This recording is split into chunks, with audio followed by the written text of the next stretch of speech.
Good morning. HSA English syllabus അനുസരിച്ചുള്ള ക്ലാസ്സുകളാണ് നടന്നുകൊണ്ടിരിക്കുന്നത്. താല്പര്യമുള്ളവർക്ക് ജോയിൻ ചെയ്യാം, ലൈക്ക് ചെയ്യുക, സബ്സ്ക്രൈബ് ചെയ്യുക, സപ്പോർട്ട് ചെയ്യുക. ഓക്കെ, അപ്പോൾ ഇന്ന് നമ്മളുടെ ക്ലാസ്സിൽ അരിസ്റ്റോട്ടിൽസ് പോയറ്റിക്സിനെ കുറിച്ചാണ് നമ്മൾ സംസാരിക്കുന്നത്. അപ്പോൾ പോയറ്റിക്സിലേക്ക് പോകുന്നതിന് മുമ്പ് അരിസ്റ്റോട്ടിലിനെ കുറിച്ച് നമുക്കൊന്ന് നോക്കാം. Aristotle was born in 384 BC at Stagirus, and he was a Greek philosopher during the classical period in ancient Greece. So, Aristotle was born in 384 BC at Stagirus. Stagirus എന്ന് പറയുന്നത് a city, an ancient Greek city ആണ് Stagirus. Also, he was a Greek philosopher at the time of ancient Greece. Then, Aristotle was taught by Plato. അരിസ്റ്റോട്ടിലിൻ്റെ അധ്യാപകനായിരുന്നു ആരാ? Plato. Then Aristotle established a library in the Lyceum, the peripatetic school of philosophy and the Aristotelian tradition. Aristotle Lyceum എന്ന് പറയുന്ന ഒരു സ്ഥലത്ത് അദ്ദേഹത്തിൻ്റെ ഒരു library establish ചെയ്തു. Then അദ്ദേഹത്തിൻ്റെ ഒരു സ്കൂൾ ഓഫ് ഫിലോസോഫിയാണ് peripatetic school of philosophy and the Aristotelian tradition. അരിസ്റ്റോട്ടേലിൻ്റെ തന്നെ ഒരു ട്രഡീഷൻ അദ്ദേഹം കാത്തു സൂക്ഷിച്ചു പോയി. അപ്പോൾ പെരിപ്പത്തറ്റിക് എന്ന് പറയുന്ന ആ ഒരു വേർഡാണ് നമുക്കവിടെ ഇമ്പോർട്ടൻ്റ് ആയിട്ട് വേണ്ടത്. Peripatetic means a person who move from one place to another, especially a teacher who works in one or more school or colleges. അതിനെയാണ് പെരിപ്പത്തറ്റിക് എന്ന് പറയുന്നത്. ടീച്ചർ ഒന്നോ അതിലധികമോ സ്കൂളിൽ പഠിപ്പിച്ചിട്ടുള്ള അധ്യാപകരെ നമ്മൾ പെരിപ്പത്തറ്റിക് എന്ന് പറയുന്ന ഒരു ടേമിൽ നമുക്ക് പറയാവുന്നതാണ്. അതുകൊണ്ട് തന്നെ ഈ പെരിപ്പത്തറ്റിക് സ്കൂൾ ഓഫ് ഫിലോസഫിയിൽ ജോയിൻ ചെയ്തിട്ടുള്ള അദ്ദേഹത്തിൻ്റെ ഫോളോവേഴ്സിനെ എല്ലാം എങ്ങനെ അറിയപ്പെടുന്നു?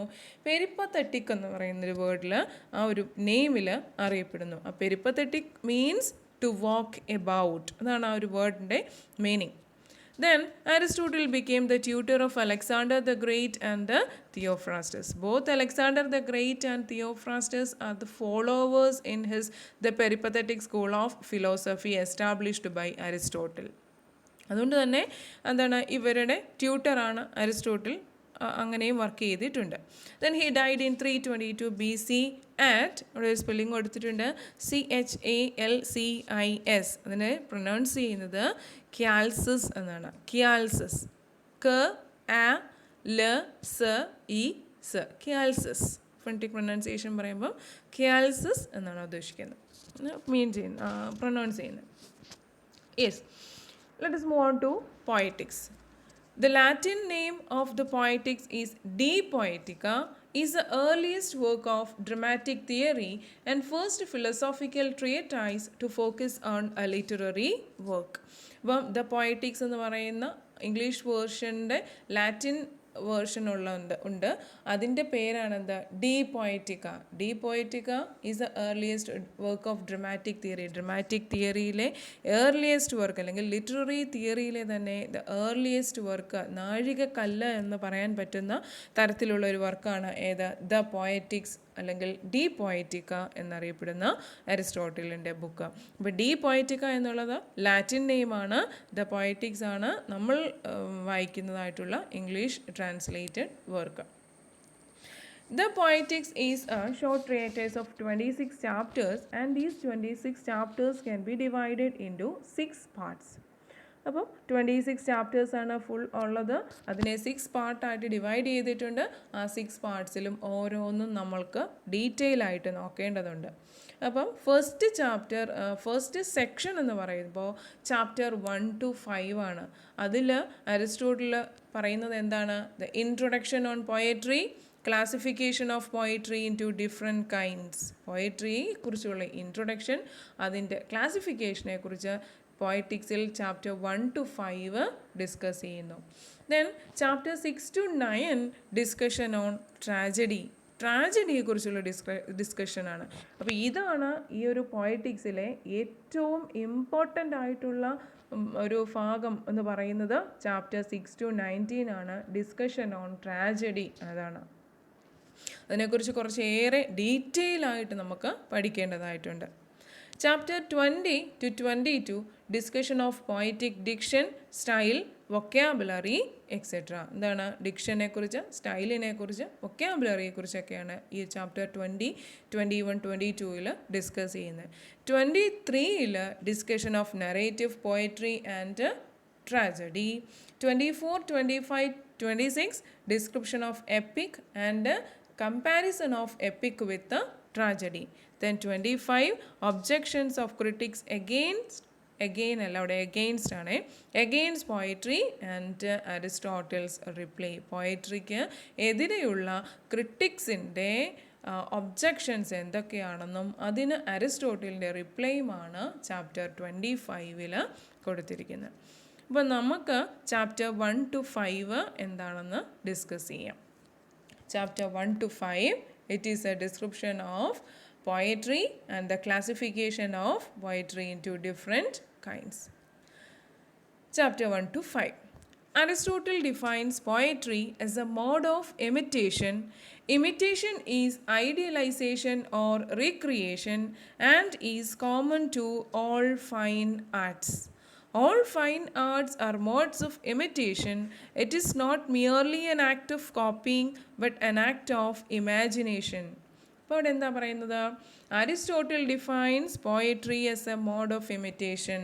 അവിടെ ഇമ്പോർട്ടൻ്റ് ആയിട്ട് ഓർത്തിരിക്കേണ്ട ഒരു കാര്യം, പോയട്രി എന്നൊരു വേർഡ് കേൾക്കുമ്പോൾ നമ്മൾക്ക് എന്ത് തോന്നും? ഒരു പോയം, ഒരു കവിത എന്ന് മാത്രമേ നമ്മളുടെ മൈൻഡിലേക്ക് വരുള്ളൂ. പക്ഷെങ്കിൽ പോയറ്റിക്സിനകത്ത് അരിസ്റ്റോട്ടിൽ പോയട്രി എന്ന് ഉപയോഗിക്കുന്നത് ഡ്രാമയ്ക്ക് പറയുന്നു. ഡ്രാമ എന്ന് പറയുമ്പോൾ അവിടെ കോമഡി, ട്രാജഡി, സറ്റയർ, പ്ലേ എല്ലാം വരുന്നുണ്ട്. ലിറിക് പോയട്രി, എപ്പിക് എല്ലാത്തിനെയും അദ്ദേഹം ഒറ്റ പേരിട്ടാണ് വിളിക്കുന്നത്. ഏത്? പോയട്രി. എല്ലാ ഫൈൻ ആർട്സിനെയും അദ്ദേഹം പോയട്രി എന്നാണ് ഇവിടെ വിളിക്കുന്നത്. അപ്പോൾ അരിസ്റ്റോട്ടിൽ പറയുന്നു poetry is a mode of imitation. Drama ആയിക്കോട്ടെ, ലിറിക് പോയട്രി ആയിക്കോട്ടെ, എപ്പിക് ആയിക്കോട്ടെ, എല്ലാം എന്താണ്? ഇമിറ്റേഷനാണ്. എല്ലാം ഒരു മോഡ് ഓഫ് ഇമിറ്റേഷൻ ആണെന്ന് അരിസ്റ്റോട്ടിൽ പറയുന്നു. ഇമിറ്റേഷൻ എന്ന് പറയുന്ന വേർഡ് കൊണ്ട് അദ്ദേഹം എന്താണ് മീൻ ചെയ്യുന്നത്? Imitation is idealisation or recreation. എന്താണ്?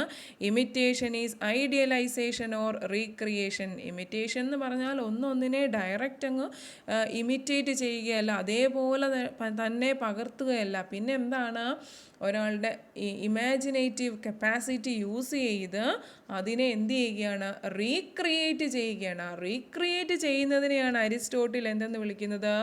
ഇമിറ്റേഷൻ എന്ന് വിളിക്കുന്നത്. എന്നാൽ അരിസ്റ്റോട്ടിലിൻ്റെ തിയറി ആണ് ഇമിറ്റേഷൻ, അല്ലെങ്കിൽ തിയറി ഓഫ് മൈമസിസ് എന്ന് പറയും. പ്ലേറ്റോയും എന്ത് പറഞ്ഞിട്ടുണ്ട്? തിയറി ഓഫ് മൈമസിസ് പറഞ്ഞിട്ടുണ്ട്.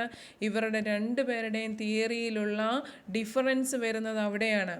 According to Aristotle, imitation or mimesis is a recreation of an ideal thing.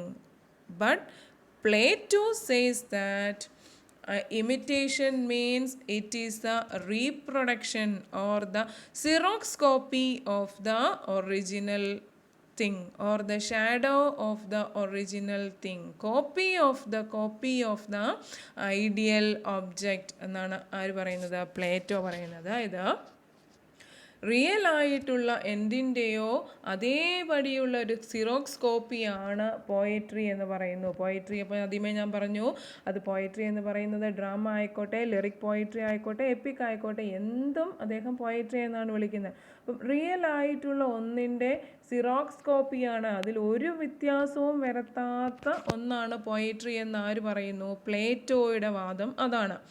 അരിസ്റ്റോട്ടിലിൻ്റെ വാദം എന്താണ്? ആ റിയൽ ആയിട്ടുള്ള കാര്യത്തിനെ തൻ്റെ ഇമാജിനേഷൻ യൂസ് ചെയ്ത് റീക്രിയേറ്റ് ചെയ്യുന്നു.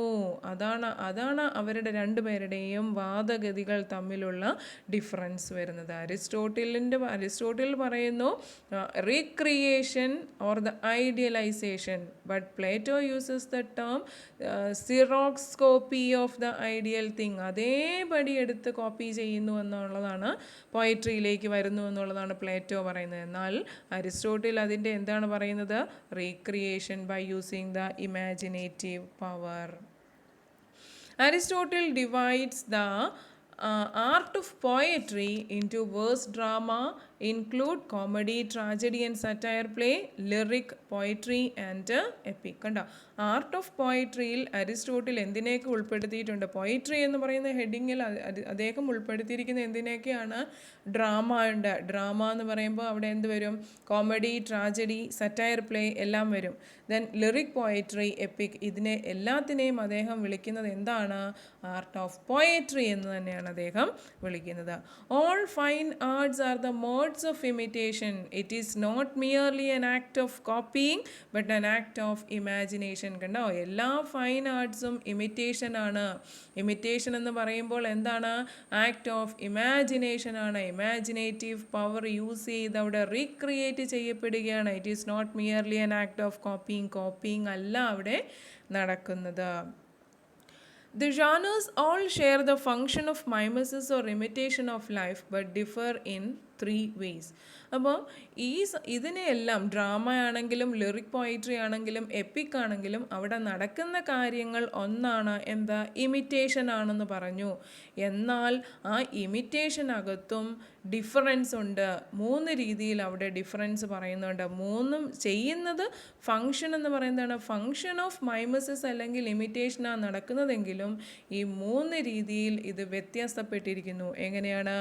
Medium of imitation, object of imitation, manner of imitation. ഈ 3 രീതിയിൽ ഈ ഒരു ഇമിറ്റേഷൻ ഓരോ പോയിട്രിയിലും ഓരോ ആർട്സിലും ഡിഫറെൻ്റ് ആണ് എന്ന് അദ്ദേഹം പറയുന്നു. മീഡിയം ഓഫ് ഇമിറ്റേഷൻ എന്ന് പറയുമ്പോൾ അവിടെ എന്താ മീൻ ചെയ്യുക? Difference in music, rhythm, harmony, metre, melody. അതാണ് അവിടെ മീഡിയം ഓഫ് ഇമിറ്റേഷൻ. ഇപ്പോൾ കോമഡിയിൽ യൂസ് ചെയ്യുന്ന പോയട്രിയോ മീൻസ് റിതമോ ഹാർമണിയോ മ്യൂസിക്കോ മെലഡിയോ ഒന്നുമല്ല ട്രാജഡിയിൽ വരുന്നത്. ട്രാജഡിയിലെ മ്യൂസിക് എൻറ്റയർലി ഡിഫറെൻ്റ് ആണ്. ഇതുപോലെ ഒന്നുമല്ല എപ്പിക്കിൽ യൂസ് ചെയ്യുന്നത്. ഇതുപോലൊന്നുമല്ല ലിറിക് പോയട്രിയിൽ യൂസ് ചെയ്യുന്നത്. അപ്പോൾ അവിടെ ഓരോ ആർട്സിലും യൂസ് ചെയ്യുന്ന മീഡിയം എന്തായിരിക്കും? ഡിഫറെൻ്റ് ആയിരിക്കും. അതേപോലെ ഓരോ ആർട്സിലും യൂസ് ചെയ്യുന്ന ഒബ്ജക്റ്റ് ഓഫ് ഇമിറ്റേഷൻ ഡിഫറെൻ്റ് ആയിരിക്കും. ഇപ്പം ട്രാജഡിയിലാണെങ്കിൽ അവിടെ goodness of character is A good. In the tragedy it considers A virtuous character, Noble character, good character. നല്ലൊരു ക്യാരക്ടറിനെയാണ് ട്രാജഡിയിൽ കൊണ്ടുവരുന്നത്. അങ്ങനെ നല്ലൊരു ക്യാരക്ടറിനെ ആദ്യം ഇങ്ങനെ കൊണ്ടുവന്ന് അങ്ങനെ ഒരു ക്യാരക്ടറിന് എന്തെങ്കിലും ഒരു ദുരന്തം സംഭവിക്കുമ്പോഴേ അതൊരു ട്രാജഡി ആവത്തുള്ളൂ. എന്നാൽ കോമഡിയിൽ നേരെ തിരിച്ചാണ്. ആദ്യം തൊട്ട് ഒരു ക്യാരക്ടറിനെ ഇങ്ങനെ മിമിക് ചെയ്ത് മോക്ക് ചെയ്ത് ആ ആളുടെ വീക്ക്നെസ്സിനെയും ഫോളീസിനെയും എല്ലാം എടുത്ത് കാണിച്ചുകൊണ്ടുള്ളൊരു വർക്കാണ് കോമഡി എന്ന് പറയുന്നത്. അതുകൊണ്ടാണ് അവിടെ പറയുന്നത് ഒബ്ജക്റ്റ് ഓഫ് ഇമിറ്റേഷൻ ഡിഫറെൻ്റ് ആയിരിക്കും.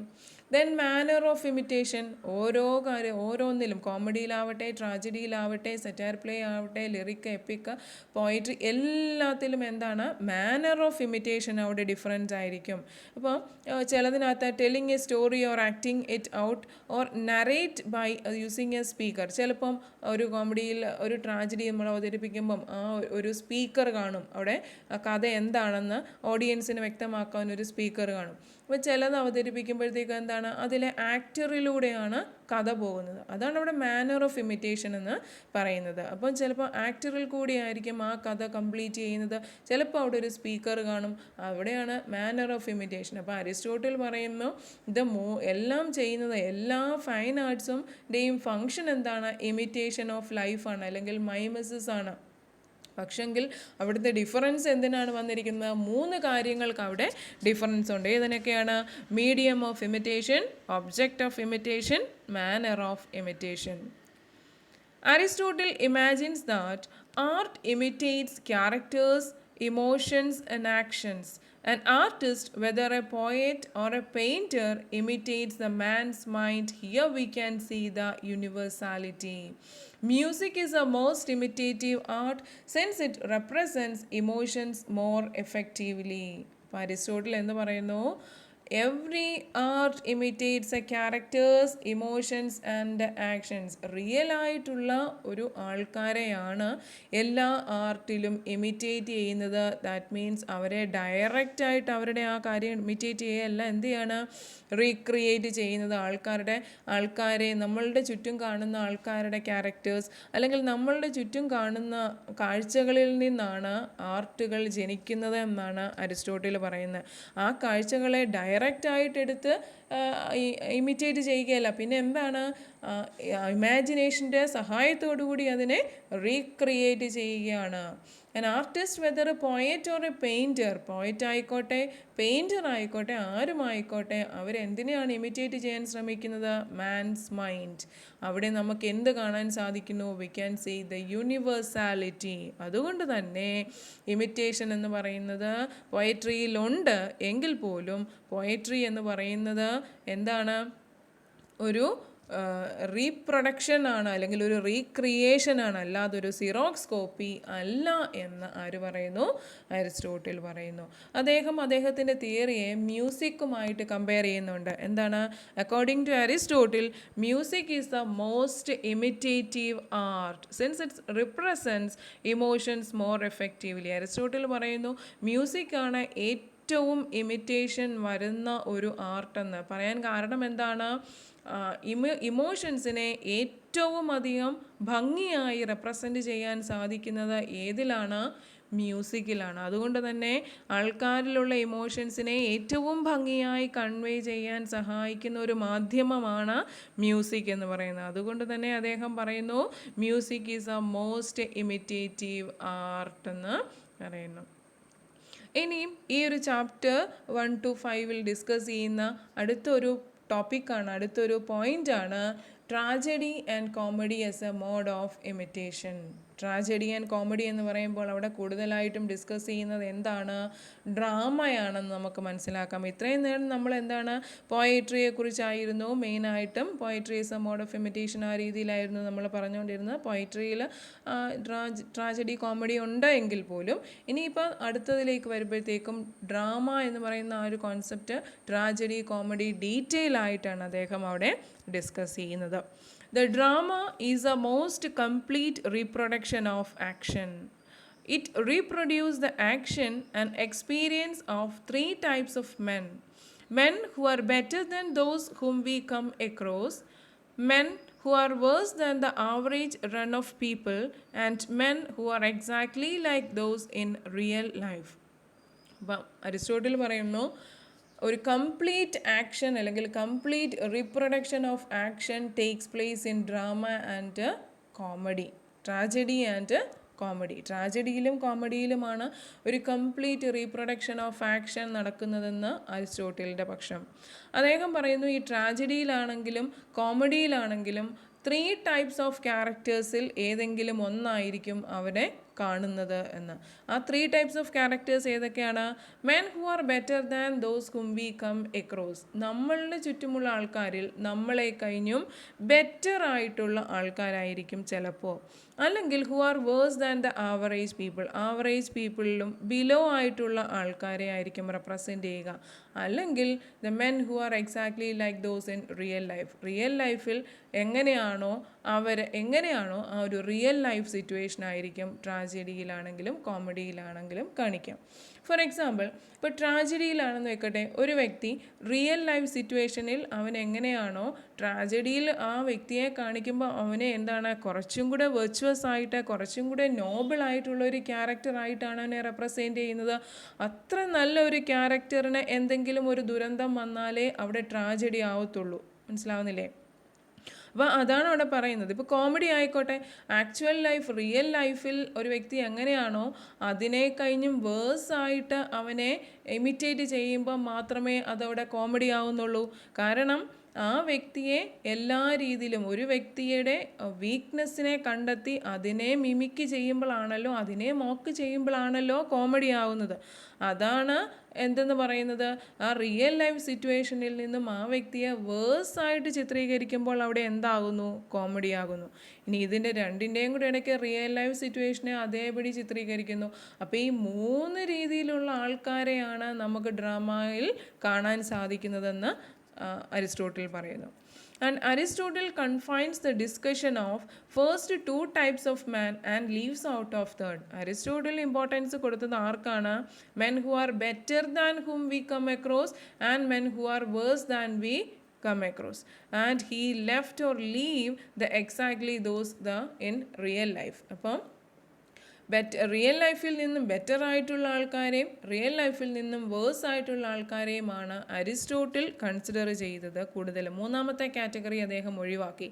അപ്പോൾ അതിൽ നിന്ന് നമുക്ക് പറയാം ബെറ്റർ ആയിട്ടുള്ള ആൾക്കാർ, റിയൽ ലൈഫിൽ നിന്നും ബെറ്റർ ആയിട്ടുള്ള ആൾക്കാരെന്ന് പറയുമ്പോഴത്തേക്കും അവിടെ എന്താണ്, അതൊരു നോബിൾ ക്യാരക്ടറായി, ഒരു വെർച്വസ് ക്യാരക്ടറായി, ഒരു എക്സ്ട്രാ ഓർഡിനറി ആയിട്ടുള്ളൊരു ക്യാരക്ടറായി. അപ്പോൾ അവിടെ ആ ക്യാരക്ടറിനെ ഉപയോഗിച്ചിട്ട് അങ്ങനെ ഒരു ക്യാരക്ടറിനെ കൊണ്ടുവന്ന പെട്ടെന്ന് അദ്ദേഹത്തിന് ഒരു ദുരന്തം വരുമ്പോൾ അതെന്തായിട്ട് മാറും, ട്രാജഡി എന്ന ഇതിലേക്ക് മാറും.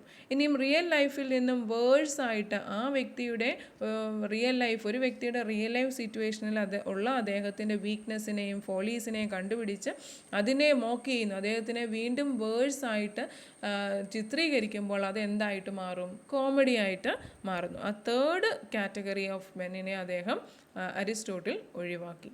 So Aristotle does not believe in realism in art which insists to the reproduction of life as it is. അപ്പം ആ ഒരു റിയൽ ലൈഫിനെ അദ്ദേഹം ഒഴിവാക്കി. Real life situation, men who are exactly like in those in real life എന്ന് പറയുന്ന ആ ഒരു തേർഡ് കാറ്റഗറിയെ അദ്ദേഹം തൻ്റെ റെപ്രസെൻറ്റേഷനിൽ നിന്ന് ഒഴിവാക്കിയെങ്കിൽ അതിൽ നിന്ന് നമുക്ക് എന്ത് മനസ്സിലാക്കാം, Aristotle does not believe in realism in art. Realistic ആയിട്ടുള്ള ഒരു ചിത്രീകരണത്തിനെ അരിസ്റ്റോട്ടിൽ എതിർക്കുന്നു. പിന്നെ എന്താണ്, റീപ്രൊഡക്ഷൻ ഓഫ് ലൈഫ്, റിയൽ ലൈഫിൽ നിന്നും തൻ്റെ ഇമാജിനേറ്റീവ് കപ്പാസിറ്റി യൂസ് ചെയ്ത് ഒരു വ്യക്തിയെ നോബിളാക്കാം, ഒരു വ്യക്തിയെ വേഴ്സ് ആക്കാം, അതിലൂടെ നമുക്ക് ട്രാജഡിയും കോമഡിയും ഉണ്ടാക്കാം. അവിടെ നടക്കുന്നത് എന്താണ്, റീപ്രൊഡക്ഷൻ ഓഫ് ലൈഫാണ്, റിയലിസം അല്ല.